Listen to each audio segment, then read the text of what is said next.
వల్ల తెలిసింది. మా మా నాన్నగారితో ఆయన డైరెక్షన్‌లో డైరెక్షన్‌లో చేసే అంత అంత అదృష్టం అదృష్టం నాకు ఆయనతో ఆయనతో కలిగింది కాబట్టి సో దీనికి రాసి పెట్టుంది నేను శివగారి డైరెక్షన్‌లో చేయాలని. బహుశా నాకు అదే అదే నాకు అర్థమైంది. Thank you so much. నేను శ్రీమంత్ నుంచి జనతా గ్యారేజ్ ఇవన్నీ సినిమాలు నేను చూసినప్పుడు ఇవే ఈ యాక్టర్స్ ప్రీవియస్ ఫిల్మ్స్ లో చాలా పవర్ఫుల్ గా, చాలా ఎక్స్టెన్సివ్ గా, అగ్రెసివ్ గా చేసిన యాక్టర్స్. శివగారి సినిమాలో ఆల్మోస్ట్ ఒక బుద్ధుడు లేదా వివేకానందుడు ఆ గెటప్ లో, అంటే లోపల సోల్ వివేకానంద, బయట తారక్, బయట మహేష్ తప్ప లోపల soul is very peaceful and very calm and very strong in శివగారుస్ ఫిల్మ్స్. ఇంత సింపుల్ గా, ఇంత కామ్ గా 100 కోట్లు ఎలా కొట్టేస్తారు వీళ్ళు ముగ్గురు అనేది నాకు చాలా డౌట్ వచ్చేది. నాకు అప్పుడు అర్థమైంది ఆచార్యులు పనిచేసిన తర్వాత, కథలో బలం ఉంటే, రైటింగ్ లో బలం ఉంటే యాక్టర్స్ ఎక్కువ ఓవర్ యాక్షన్ చేయట్లేదు. సింపుల్ గా ఆ మాటలు చెప్తేనే అది ఆ మాటల్లోనే ఒక ఫైట్ ఉంటుంది, ఆ మాటల్లోనే ఒక పవర్ ఉంటుంది, ఆ మాటల్లో డాన్స్ ఉంటుంది, ఆ మాటల్లో చరిష్మా ఉంటుంది. అది శివ గారి రైటింగ్ లో ఉంటుంది. And I'm so happy, so satisfied as an actor. Thank you Shiva గారు, ఇలాంటి ఒక అవకాశం నాకు ఇచ్చినందుకు.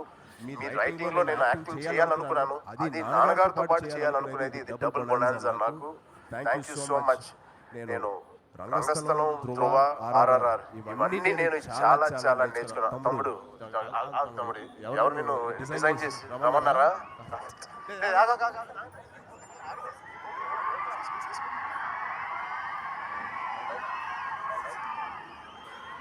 సో ఈ 3 సినిమాలు నా మనసుకి మిర్చి నుంచి మేము చేద్దాం అనుకున్నాం.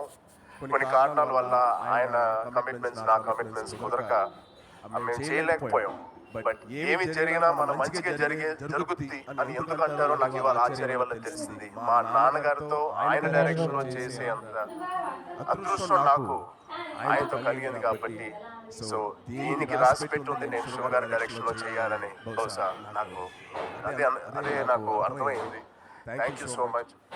నేను శ్రీమంత్ నుంచి జనతా గ్యారేజ్ ఇవన్నీ సినిమాలు నేను చూసినప్పుడు ఇవే ఈ యాక్టర్స్ ప్రీవియస్ ఫిల్మ్స్ లో చాలా పవర్ఫుల్ గా, చాలా ఎక్స్టెన్సివ్ గా, అగ్రెసివ్ గా చేసిన యాక్టర్స్. శివగారి సినిమాలో ఆల్మోస్ట్ ఒక బుద్ధుడు లేదా వివేకానందుడు ఆ గెటప్ లో, అంటే లోపల సోల్ వివేకానంద, బయట తారక్, బయట మహేష్ తప్ప లోపల soul is very peaceful and very calm and very strong in శివగారుస్ ఫిల్మ్స్.